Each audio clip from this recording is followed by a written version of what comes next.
E depois da troca de farpas na última semana, o presidente Lula recebeu o governador do Rio Grande do Sul, Eduardo Leite, no Palácio do Planalto nessa quarta. Mas o clima não foi de paz e amor. Repórter André Anelli, o governador segue irritado com a ajuda federal ao estado dele. É isso, André? É isso mesmo, Tiago. O governador do Rio Grande do Sul, Eduardo Leite, se reuniu, como você disse, com o presidente Lula aqui no Palácio do Planalto e logo depois, em entrevista coletiva, ele se disse satisfeito com o encontro, mas ressaltou que existe um descompasso entre o apoio que é anunciado e o que realmente está sendo efetivado pelo governo federal. Eduardo Leite afirmou que empresas gaúchas estão tendo dificuldade para acessar recursos dos programas do governo federal para recuperar o estado das fortes chuvas do primeiro semestre. Leite citou como exemplo o programa instituído para preservar empregos em empresas.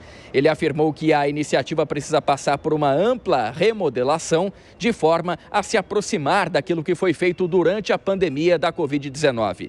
Na gestão Jair Bolsonaro, o governo federal flexibilizou regras trabalhistas com redução de jornadas e salários para evitar demissões. Segundo o governador, o programa de manutenção de emprego anunciado por Lula para o estado prevê 1 bilhão e 200 milhões de reais, porém as empresas apenas conseguiram acessar cerca de 170 milhões de reais, pouco mais de 10% em razão das regras.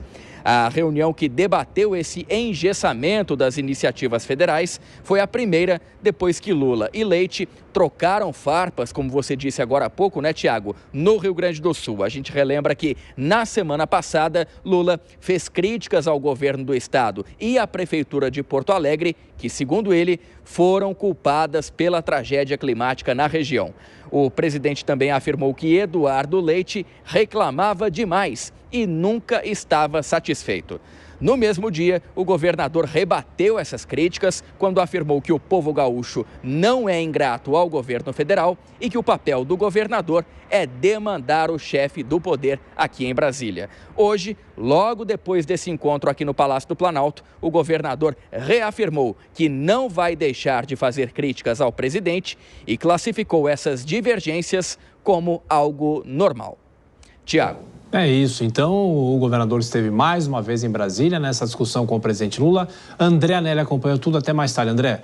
Bom, Dora Kramer, a relação entre os dois publicamente é uma relação que não vai bem. Ele até deu uma declaração interessante que com Lula ele resolve na bola, não na canela ou não na canelada, né? Mas teremos mais caneladas nessa disputa? Olha, essa divergência, essa rusga, esse problema, esse ruído entre os dois tem a ver com essa questão das entregas, que não são... O governador não deixa de ter razão. Primeiro, se há descompasso entre as entregas e os anúncios, ele é preciso dizer isso publicamente. As pessoas têm, a população tem o direito de saber. E o André Anelli também nos trouxe aí, o papel do governador é demandar.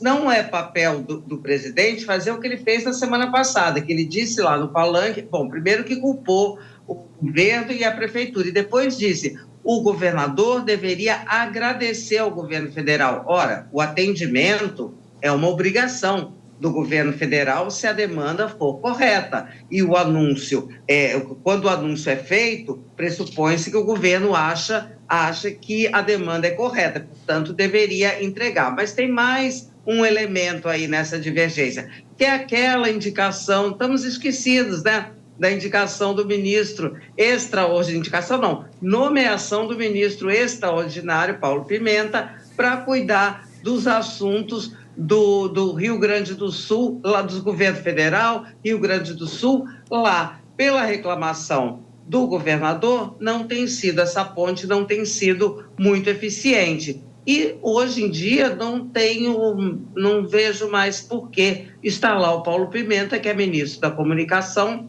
no Palácio do Planalto, ainda está no Rio Grande do Sul, fazendo não sei bem o quê. Ô Vilela, aí falando amplamente sobre a relação do presidente Lula com os governadores, até aqui em São Paulo, com o Tarcísio de Freitas, o presidente vive cobrando o governador de São Paulo para estar nos eventos, ele vem disparando essas cobranças praticamente por todo o Brasil. Pois é, Tiago, você vê que no início do atual governo do presidente Lula, ele buscava fazer eventos com esses governadores e sempre, de alguma forma, buscava ali chamar a atenção no evento, né? De alguma forma fazendo um gesto, a claque em determinado momento ali, geralmente uma claque muito simpática ao presidente da República, vaiava, o presidente de alguma forma se mostrava ali protegendo e fazia alguma brincadeira e tudo mais. Isso começou a ficar muito manjado, os governadores deixaram de ir nos eventos. Aí o presidente da República, ele vem e cobra essa ausência nos eventos. Eu vejo que é muito mais interessante, muito mais importante que haja um comportamento republicano, sem ficar entrando nessa lógica de dicotomia política, de divergência política, tendo vaias ou aplausos. É algo que tem que ser feito dentro de uma visão madura, de uma visão racional e de uma visão republicana, especialmente em temas de interesse da sociedade, como foi, por exemplo, essa relação que permeou e que vem ainda permeando até agora, essa relação envolvendo o auxílio do governo federal diante do grave problema que identificamos no Rio Grande do Sul.